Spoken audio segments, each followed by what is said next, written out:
Every October, we take the time to celebrate the fact that we are Protestants. We are the original protesters. We are the original cool kids who stood up to the establishment and brought great change to this world. Now, why do we do that in October? Why do we celebrate that we are Protestants in October? Well, it is because in October, precisely October 31st, 1517, the Augustinian monk, Martin Luther, posted to the door of his local church in Wittenberg, Germany, 95 reasons why the doctrine of indulgence, a doctrine that had become accepted in the church, was contrary to the scriptures and contrary to the established dogma of the church. It is nearly universally accepted that that was the official beginning of the Protestant Reformation. That original post that consisted of his literally nailing paper to the door of the church marks, at least officially, the beginning of the Protestant Reformation. And the Bible Presbyterian Church is an heir of the Protestant Reformation, and we very thankfully celebrate our heritage. We stand proudly in the tradition of the Protestant Reformation. And at our church, we celebrate the Protestant Reformation by using our Sunday school time to consider historical events and people leading to the Reformation and leading out of the Reformation. This year, we're not yet meeting for the adult Sunday school class, so we will post a video, a lesson, every Sunday for the month of October on our YouTube channel on lessons that flow from the Reformation. And this year, we're going to stay close to home, and we're going to consider the events that gave birth to the Bible Presbyterian Church as we stand in that stream that flows from the Protestant Reformation. In this lesson, I will focus on the Fundamentalist Modernist controversy, because it is that controversy, that struggle, that ultimately gave birth to the Bible Presbyterian Church. In the next lesson, Andrew Hoy will teach us about the embodiment of the modernist in the person of Henry Emerson Fosdick. And Nick Anderson is going to follow that with a lesson on the champion of the fundamentalists, John Gresham Machen. And we're very thankful that we can end this series in October with Dr. John Battle, who is a professor of New Testament theology at Western Reformed Seminary and a longtime Bible Presbyterian minister, teaching us about the most widely known Bible Presbyterian minister in our history, the Reverend Dr. Carl McIntyre. In considering the fundamentalist modernist controversy, it is difficult to decide how far back in history we should go to trace the beginning of that controversy. One could go all the way to Genesis chapter 3 with the prophesied struggle between the seed of the woman and the serpent, because really that's what we're seeing there. We're seeing Christ struggling against Satan in the fundamentalist modernist controversy. We're not going to go that far, however. We're going to go to the beginning of the 20th century. We might even dip a little bit into the end of the 19th century, but that's where we're going to draw our line. And as I said earlier, this is important for us to consider because this controversy eventually gave birth to the Bible Presbyterian Church. And at the same time, it's important for us to see that this is a continuation of Orthodox history, of good Bible-believing history, so that we can see that the Bible Presbyterian Church is not something that simply came to existence in 1937-38, but is a continuation of the true church that was established in the Abrahamic covenant. We firmly stand on the doctrine of the apostles. In that sense, we are one with the apostolic church. So what's going on? What gave birth to the fundamentalist modernist controversy? I think we can draw it back to a desire to broaden the Presbyterian Church, a desire to make the church big, to have influence over the world, rather than just faithfully ministering the gospel of Jesus Christ. And to that end, there are some doctrinal reforms that were enacted in the church, and there was an alarming growth of toleration towards modernism. You can go back to 1903 when the confession was amended to soften its Calvinistic position. There was a chapter added on the Holy Spirit, another chapter added on the love of God. And that was done in order to try to woo the Cumberland Presbyterian Church into the Northern Presbyterian Church so that the church would expand its border to become more relevant. And this quest for relevancy is what eventually caused the church, the Northern Presbyterian Church, to die to the gospel of Jesus Christ, and in its death to give birth to the Bible Presbyterian Church. The term modernism was first used really in Presbyterian circles, as well as the term fundamentalism. Both of these terms were first used in Presbyterian circles all the way back in 1909. By 1910, there's great controversy in the church already, and there's a publication of a 2-volume work called The Fundamentals, A Testimony of the Truth.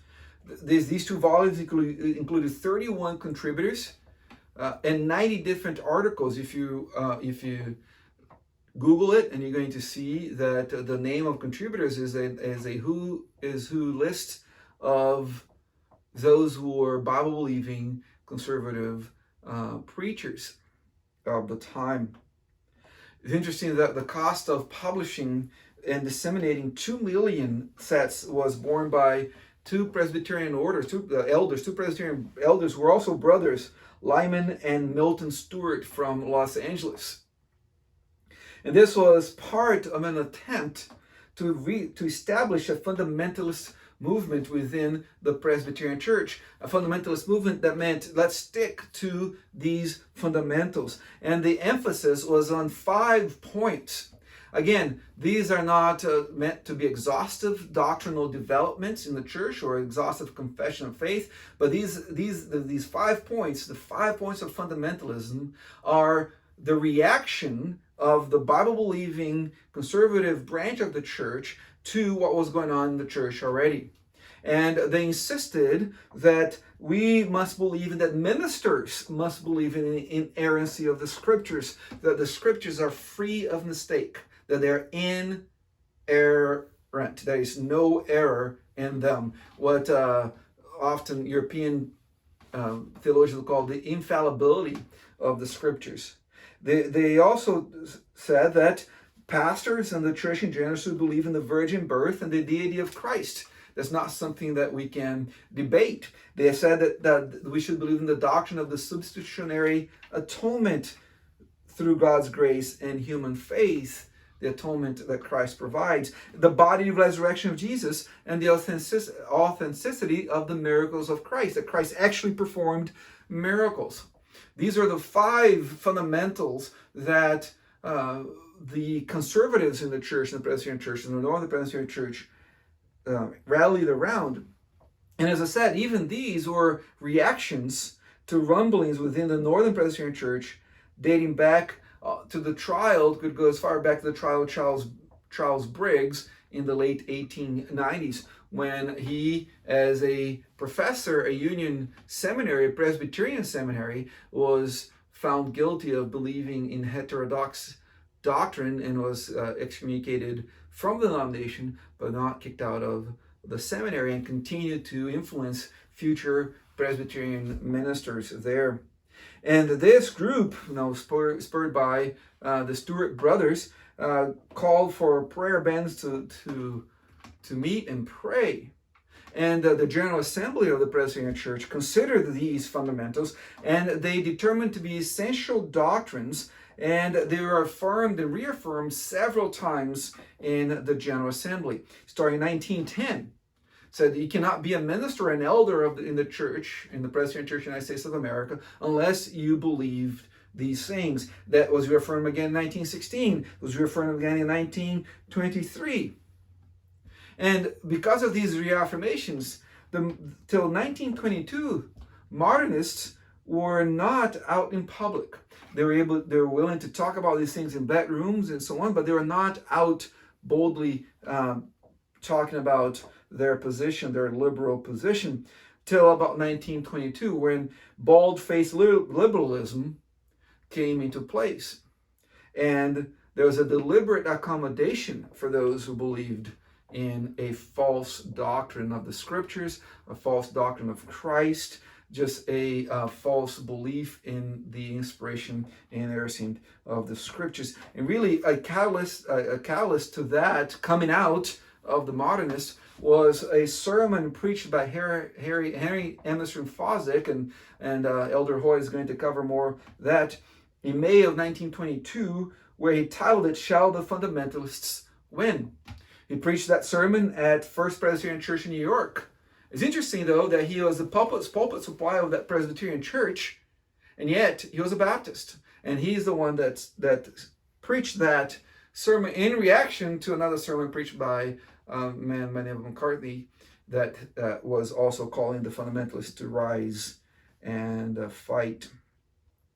And so that was 1922, and we have that beginning then of this outing of the Modernists, of Modernists now not being afraid of speaking publicly and loudly. And that led to, in 1924, what became known as the Auburn Affirmation. So 1922, you have Fosdick preaching, "Shall the Fundamentalists Win?" 1923, the General Assembly again votes to reaffirm the fundamentals, which they do, but they do by the narrowest of margin. 45% of all the votes went against reaffirming those fundamentals, those 5 points, as necessary for pastors and elders to believe in.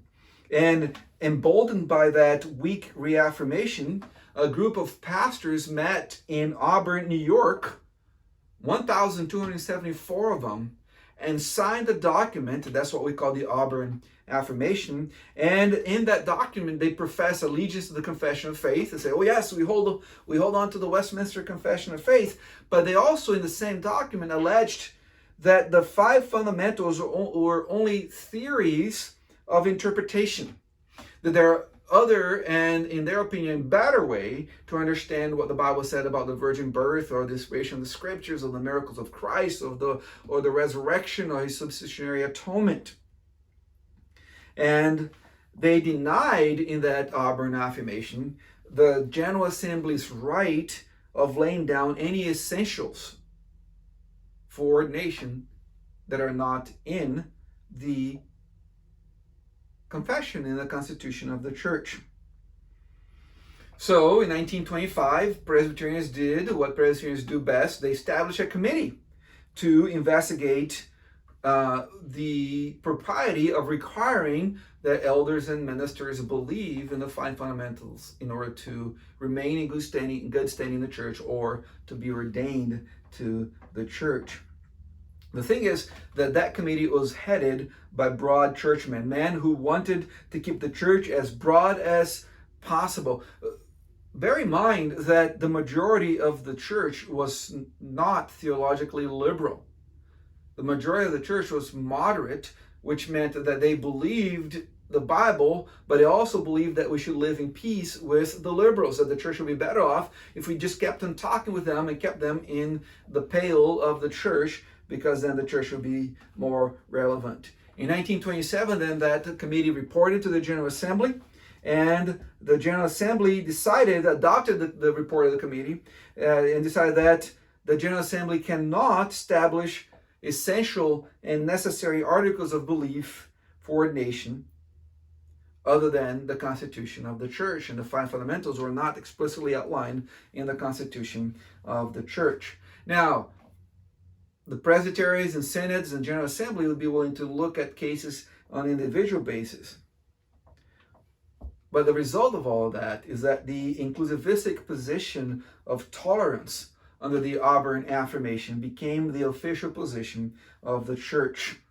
So here you have the softening of the position of the church. Now, men don't have to believe in these things in order to remain pastors and elders, or to become pastors and elders. The church is not going to require that of them anymore.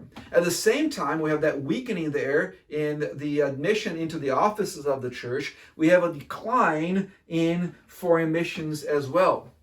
Robert Spear served for decades as the general secretary of the mission board. We could think of him as the big boss of Presbyterian missions to the world, Northern Presbyterian missions to the world. And as early as 1921, Robert Spear, who himself seemed to believe in Orthodox theology, started sweeping under the rug charges of missionary heresies. These rumors are coming from the mission field that Presbyterian missionaries were heretics, and stories were coming, and he would sweep that under the rug. Till in 1932, a commission was formed to investigate what was going on in missions. The report of that commission was a document that was known as Rethinking Missions. And this was an interdenominational commission that came together to look at what was going on in an age of isolationism and modernism. And what they eventually found out is that missions had become essentially a syncretistic view of Christianity with the world religions. And the problem is that they said so the fighting is good and helpful, but the conclusion that they arrived was that was a good thing that should be allowed to stand. The Presbyterian Foreign Mission Board then coddled, for example, Pearl Buck, who was a Presbyterian missionary in China, who really believed that the worst thing you can do for the Chinese is to preach Christ to them. And ultimately, in missions, ecclesiastical utilitarianism leads to intolerance for the conservative minority.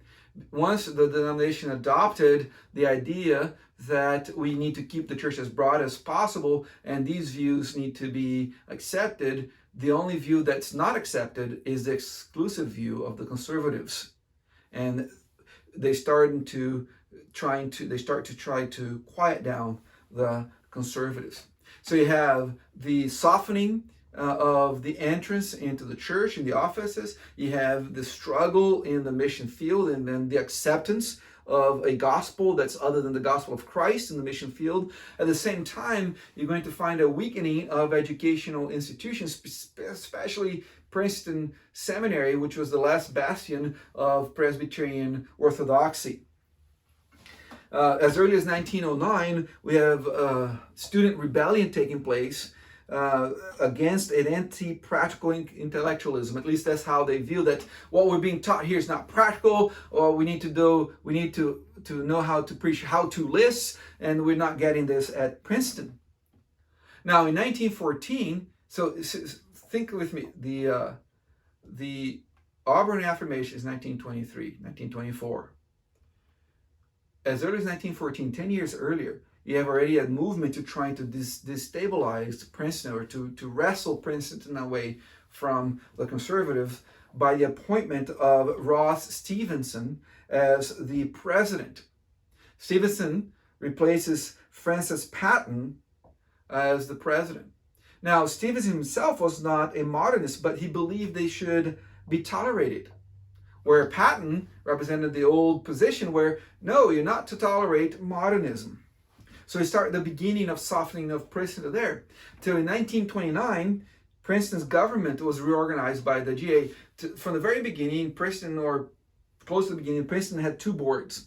You had the Board of Trustees that was in charge of the property, the physical buildings and so on. And then you had the Board of Directors that was in charge of curriculum, student life, hiring of faculty, and so on. That board remained conservative. Slowly, the Board of Trustees was filled with men who had signed the Auburn Affirmation. So 1929 comes to place, and what does the General Assembly do? Does away with the Board of Directors and merge the two boards. Now the Board of Trustees is in charge of the seminary, and that board is populated by men who had signed the Auburn affirmation. Now, these men are in charge of setting curriculum. These men are in charge of hiring professors. These men are in charge of student life. And that then was the context into which John Gresham Machen came in. I'm not going to say much about him because Elder Anderson is going to talk more about him. But Machen was born in 1881 and died in 1937. The only thing I'm really going to say about him is that you must read his book, Christianity and Liberalism, which he wrote in 1923. It is as pertinent today as it was in 1923 when it was first published. In our lesson for today, the importance of Machen is that once Princeton was reorganized, the boards were reorganized, it became clear for the conservatives that they need their own institution. So in 1929, Machen founded not Western Reformed Seminary, though we can say that he's a forefather as well, but he founded Westminster Theological Seminary. And he then inherited some conservative faculty from Princeton that came across with him. And for the first few years of Westminster, those were very turbulent years. In 1935, 1936, the majority of the board of Westminster Theological Seminary, they were unwilling to separate from the old church. And the board, the majority of them resigned and followed O.T. Ellis, Professor O.T. Ellis, the celebrated Old Testament scholar, away from Westminster Theological Seminary. In 1937, another major blow is the departure of Dr. Alan McCrae, who resigns to lead the newly founded Faith Theological Seminary. Another thing that Machen did that we're going to mention here, because it follows the flow of what we're talking in our lesson, is that in 1933, following all the bad reports and the acceptance of a false gospel in the Presbyterian foreign missions, Machen, alongside other men, founded the Independent Board for Presbyterian Foreign Missions in 1933. As a side note, that's still an independent agency of the Bible Presbyterian Church to this day. So, after several overtures to reform the foreign mission boards were not heeded or failed or thwarted, then these men, led by Machen, established the Independent Board for Presbyterian Foreign Missions in 1933. Interestingly, that so far, Machen and these other men were just viewed as nuisance in the church. Yeah, it's like that little rock in your shoe that bothers you, but you're willing to still walk with it because you're too lazy to bend down and take your shoes off, and it's not really getting in your way. But when the Independent Board for Presbyterian Foreign Missions is established, money started leaving the church. And money talks louder than anything else. And that's when the church started actually pressuring these men more than it had at any other time. So the General Assembly in 1934 said that you either disassociate from the Independent Board for Presbyterian Foreign Missions and dissolve that board, or you're going to be defrocked. Now, to be defrocked is to lose your ordination. In essence, is the equivalent for a minister, an elder, of excommunication. And they said that they would be charged with breaking the Fifth Commandment because they were not obeying the General Assembly. In their words, refusal to support the approved Foreign Mission Board of the General Assembly was tantamount to refusing to partake of the Lord's Supper. And they decided to charge them under the Fifth Commandment. Obedience to the constitutional powers was made equivalent to obedience to Christ. And because these men refused to obey the denomination at that point, the Presbyterian Church in the United States of America purged itself of its conscience.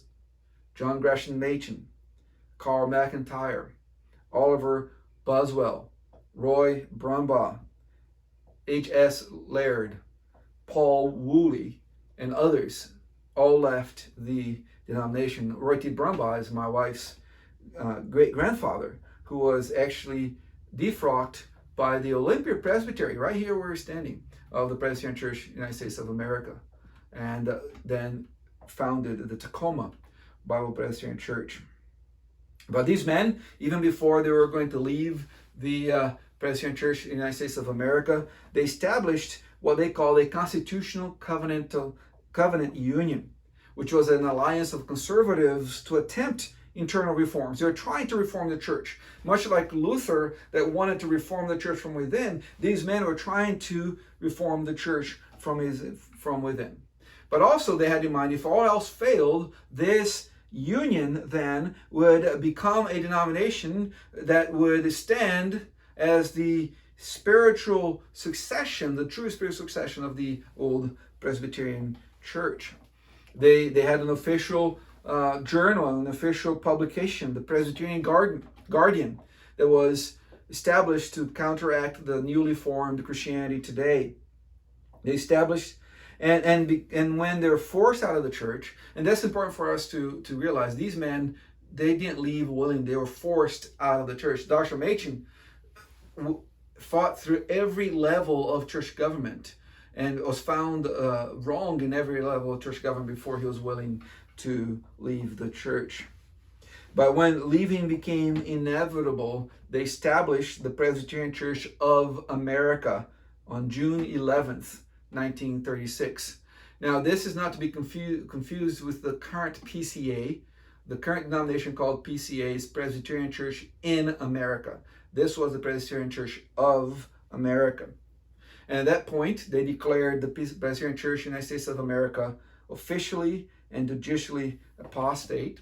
And they adopted the Westminster Confession and the Presbyterian Church USA Constitution of 1934 with the proviso that the 1903 amendments, remember I told you that they had added a couple chapters to the confession in order to broaden the church and bring people who are not really Calvinistic at all or even Presbyterians into the denomination. So when they adopted the 1934 Constitution, they dropped those chapters as well. I came across a little article by Dr. Oliver Buswell, which was one of those men that left in 1936. And this was published in the Christian Beacon, which was a Bible Presbyterian publication. It was published in June of 1952.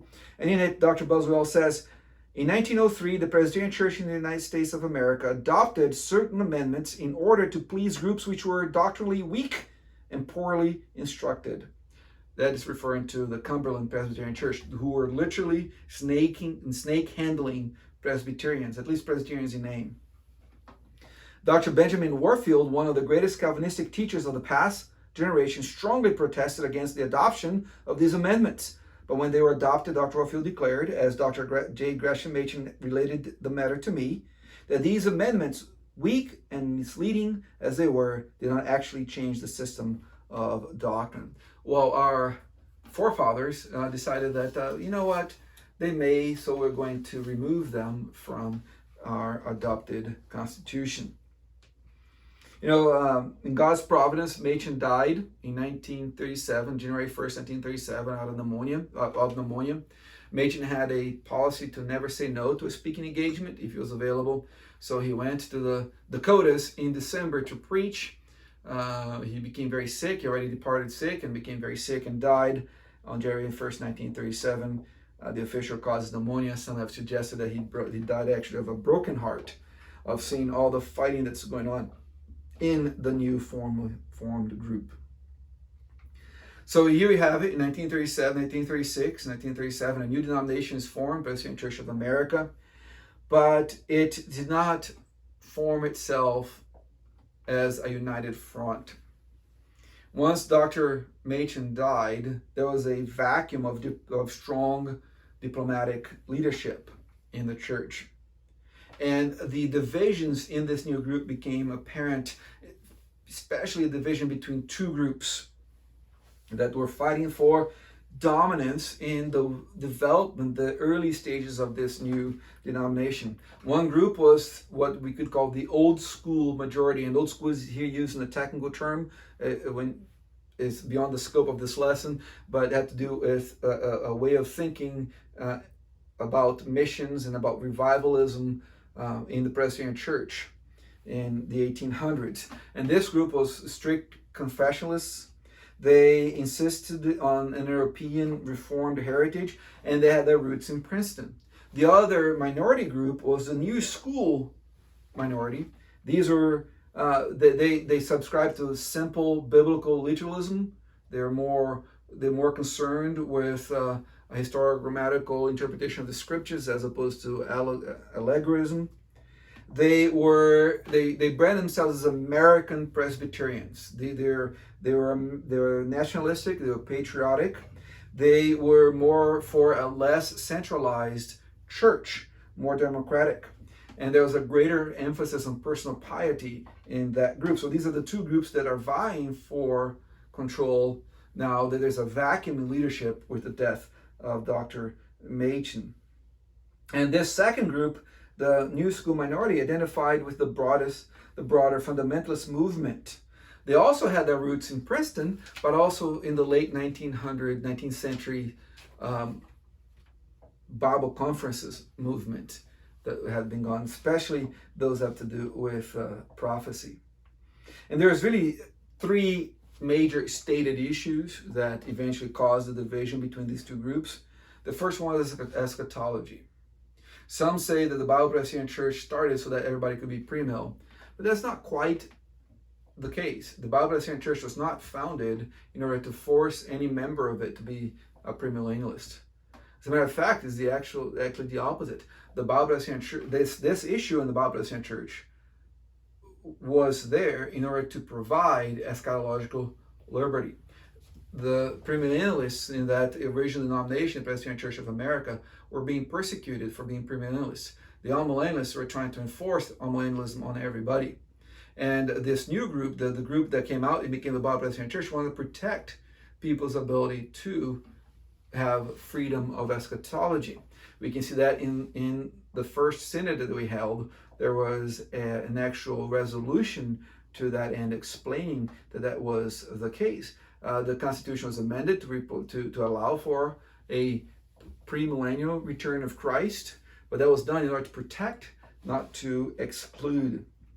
A second issue was the issue of total abstinence, alcoholic abstinence, among other things, smoking and going to the tavern and watching movies, but mostly total abstinence against full Christianity. The group that became the Bible Presbyterian Church was on the side of total abstinence. And then the third issue is independent boards of church boards. That is, should the denomination be in control of the board of missions and the board of education, or should the denomination approve agencies that are in charge of those things? And the reason for that is so that the denomination, if the denomination goes bad, these agencies will remain faithful because they are independent from the denomination. Even though all the board members and so on may be members of the denomination, they are self-perpetuating boards.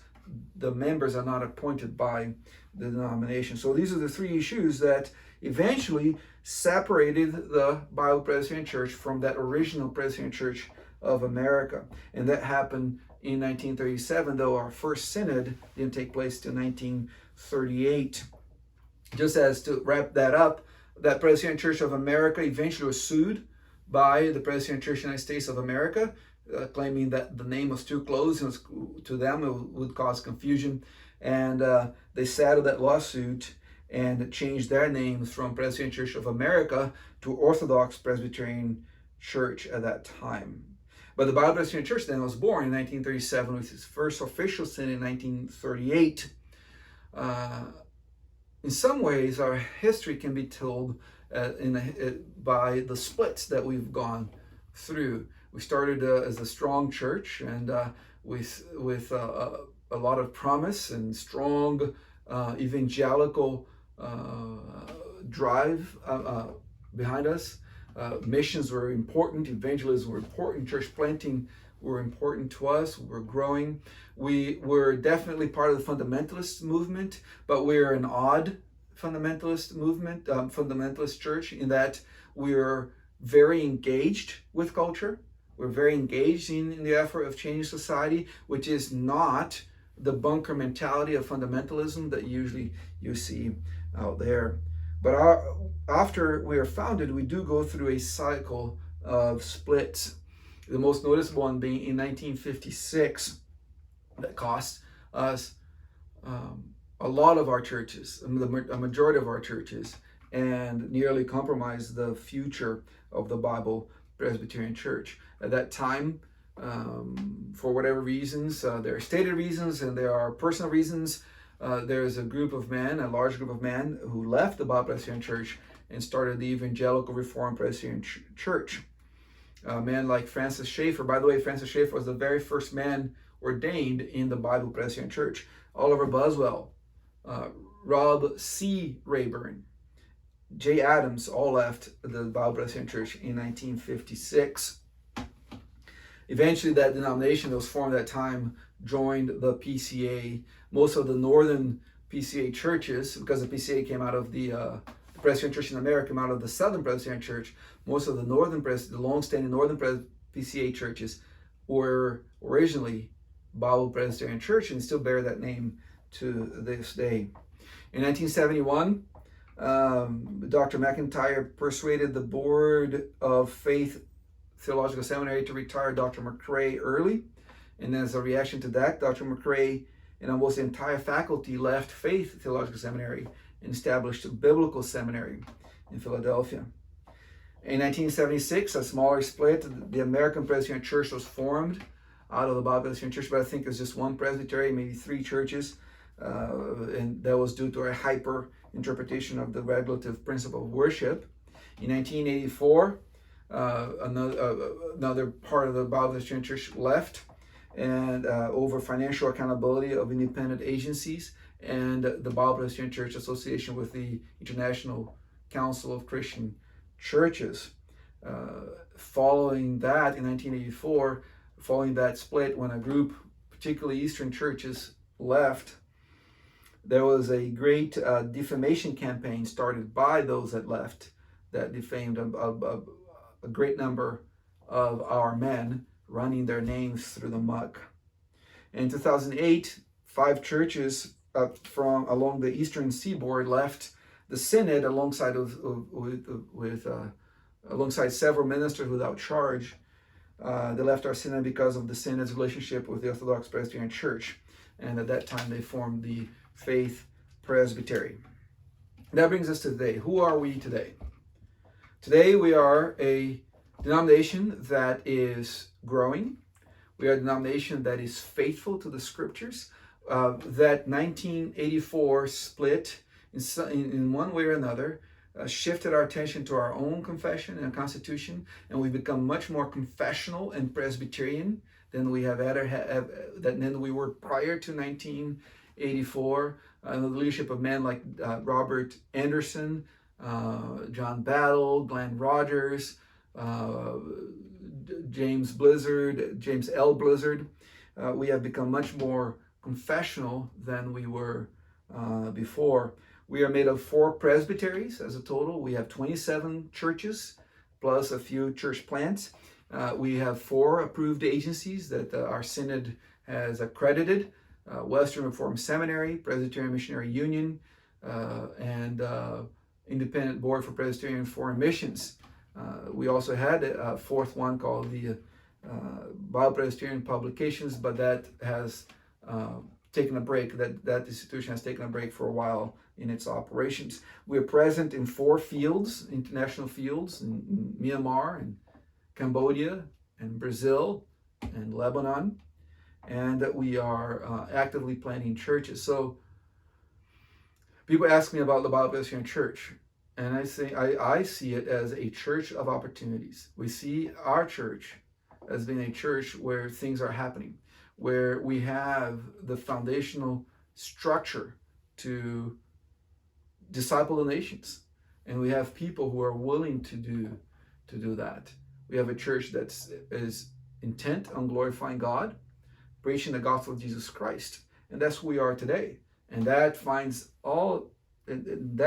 is grounded on the Protestant Reformation of the 16th century, through the fundamentalist modernist controversy of the 20th century, compelling us into the 21st century, and Lord willing, centuries to come, if our Lord tarries, in service of Christ in a reformed, confessional, even evangelism-driven, missions-oriented denomination. Praise the Lord for establishing the Bible Presbyterian Church and keeping it faithful to Him through the decades.